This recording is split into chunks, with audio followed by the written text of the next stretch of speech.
Não sei se você sabe, Anselmo, às vezes as pessoas não sabem, mas era a minha profissão primária até pouco tempo atrás. Mas eu sou economista, né? E eu saí da faculdade de jornalismo para a faculdade de economia. E eu não tenho nenhum respeito por esses caras. Nenhum respeito por esses economistas de FIT. Não tenho nenhum respeito por Armínio Fraga, absolutamente nenhum respeito. Zero.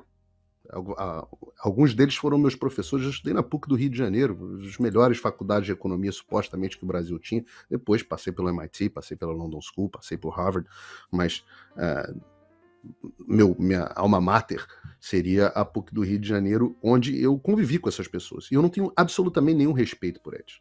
Esses economistas de FIT, economistas de agentes de rating, para mim não valem nada, são todos uns... eles são uma espécie de... pensa assim, um meteorologista que ele prevê o tempo depois que o tempo muda.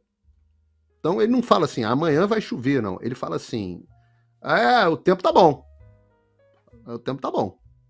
Porque reformas, ambiente global e tal, mas é tudo coisa que já passou. Quando é que foi feita a reforma da Previdência? Quando é que foi feita a reforma trabalhista? Quando é que foi feita a independência do Banco Central? Quando que foi colocado um presidente do Banco Central equilibrado, o melhor presidente do Banco Central do mundo? Quem foi o ministro da Fazenda mais liberal que o Brasil teve nos últimos tempos? Foi agora? Então entra aí esse povo agora, não, o ambiente global melhorou, o Brasil, reformas. E agora que vocês melhoram o rating do Brasil? Quando é que veio o teto? Quando é que foi feito o teto de gastos? Então é agora que vem a reforma, melhora o rating? Porque, gênios, se o que vocês estão falando é verdade, vocês deveriam estar rebaixando a essa altura o rating do Brasil. E eu explico por quê. Porque o governo Lula começou como? Antes do governo assumir, ele negociou com o Congresso, na transição, uma PEC da gastança. O governo acabou com o teto de gastos, inventaram um arcabouço fiscal que basicamente é uma gastança sem limites com base na expectativa do governo. Eles passaram uma reforma tributária que arrebenta os setores que funcionam no Brasil. O agro, o de serviços, e ainda tem o potencial de ter o maior imposto para consumo da história do mundo. Um cheque em branco para a criação de tributos, todos eles centralizados num governo federal que não tem o menor compromisso fiscal. É um governo que quer que quer revogar a reforma trabalhista. É um governo contra o Banco Central Independente. Eles minam o trabalho do Roberto Campos Neto todos os dias. Tudo que o governo do PT diz é o contrário do que esses caras da FIT estão dizendo que é bom. Então por isso que eu não tenho absolutamente nenhum respeito. Leiam as notícias. Aqui, ó, a notícia da semana passada. Governo Central registra o maior déficit para junho em 2 anos. Em 2 anos, porque em 2 anos foi a Covid. Senão seria o maior déficit para junho da história. Relatório do governo, olha que loucura, relatório do governo estima aumento no déficit primário para 140, aumento para 145 bilhões em 2023. Então você vai dar um rating, aumentar o rating do Brasil nessa situação? Tem alguma coisa que não tá funcionando. Outra notícia, essa notícia de ontem, investimento direto no país caiu 26,7% no primeiro trimestre, dados do Banco Central. E a FIT vai e eleva o rating do Brasil agora? Ora, desculpa, eu não tenho nenhum respeito por esses economistas e mais, eu vou além. Eu digo que existe uma politicagem gigantesca nessas agências de rating globalistas. Ao mesmo tempo em que eles estão incensando agora o Brasil de Lula, em vez de bater palma, foram 4 anos de governo Bolsonaro com Paulo Guedes, um dos economistas mais respeitados do mundo, comandando o Ministério da Economia. Não tinha Simone Tebet Haddad, que nunca estudou economia e colou na prova. E agora que eles estão elevando o rating do Brasil, agora! Depois de anos e anos de contas públicas arrumadas, superávit primário, um governo que conseguiu fazer uma gestão da pandemia onde o mundo inteiro foi pro escambau e o Brasil conseguiu arrumar. Eu vivi para ver na minha vida algo que eu nunca tinha visto. Os Estados Unidos terem mais inflação, a inflação mais alta em 12 meses do que o Brasil. Eu nunca tinha vivido isso na história. E não teve nenhuma FIT elevando o rating do Brasil. Agora, quando o Lula chega, como num passe de mágica, em 6 meses, onde ele promete fazer tudo que é o contrário do que a FIT defende, e que é o contrário da ortodoxia econômica. E, além disso, mina o presidente do Banco Central. E, além disso, o Lula está fazendo um desastre na política externa. A gente tem pauta aqui da Dilma incensante, querendo dar dinheiro pro Putin.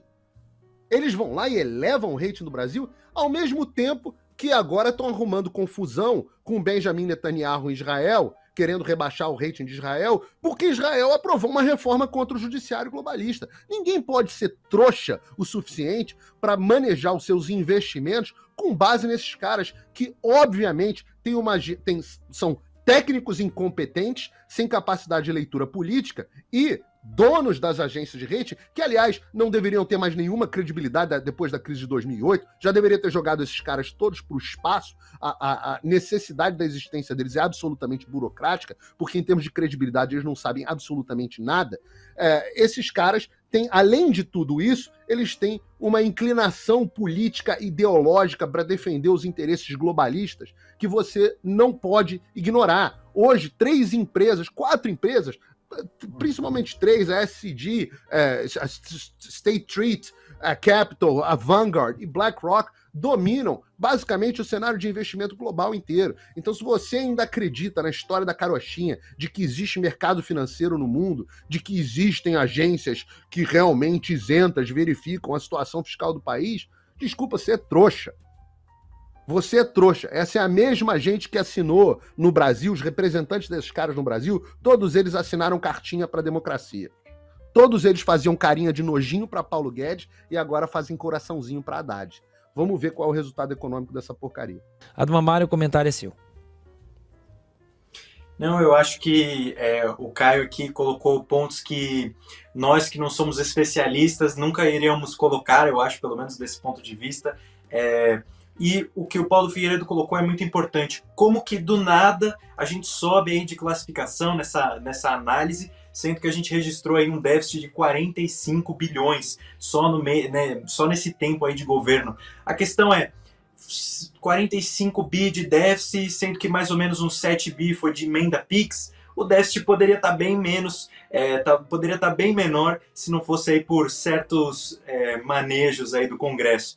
Agora, uma questão muito interessante que o Caio colocou foi que a agência Fitch, né, ela falou que esse novo projeto do governo Lula, esse novo arcabouço, ele vai depender de grande arrecadação. E da onde que está vindo essa grande arrecadação? É de fortalecer as empresas começarem a produzir mais? Não. É de diminuir os impostos e as pessoas terem mais incentivo e começarem a criar mais negócios, gerar mais empregos? Também não. As ideias de arrecadação da esquerda foram as seguintes, isso só das que eu lembrei aqui de cabeça. Taxar as compras da China, né, Shein e AliExpress, etc. Taxar usuários de internet, taxar as apostas, taxar os superlucros, taxar a herança, entre diversas outras taxas que eles estão criando. Taxar, imposto. Tudo aquilo que o Paulo Guedes era extremamente contrário. Ele dizia, inclusive, da curva de Laffer, que não adiantava mais aumentar o imposto, que não iria mais aumentar a arrecadação. As pessoas iam começar a simplesmente sonegar, que é o que acontece hoje no Brasil. Só que, bom, essa agenda aí de esquerda, essa agenda do Lula, e como foi muito bem colocado, o Haddad que colou para passar na prova de economia, é isso que eles acham que vai funcionar. Agora, o que eu quero colocar aqui para vocês é o mau gosto do jornal O Globo ter colocado a capa da manchete, no caso, né, da agência Fitch ter melhorado a classificação do Brasil, a foto da capa ser o ministro Fernando Haddad, sendo que ele não tem nada a ver, mas nada a ver mesmo com essa decisão e com essa avaliação que foi feita. Inclusive, as medidas que ele criou, assim como eu falei, foram criticadas. E na matéria toda do jornal O Globo, eles não fizeram questão nenhuma de mencionar o governo Bolsonaro, Paulo Guedes e a agenda liberal. Inclusive, eles mencionaram que mesmo com uma agenda contra a economia liberal, Lula recebe essa boa notícia em seu governo. Então, assim, vocês veem aí escancarado, como sempre, o mau caratismo aí dos jornais e mídias da esquerda, que a gente sabe que são aí veículos do governo. E a sugestão que tiveram aí no Superchat do Agro, abrir um canal de comunicação, olha, eu apoio e eu acho que o pessoal aqui da nossa bancada também concorda comigo que seria uma boa ideia mesmo.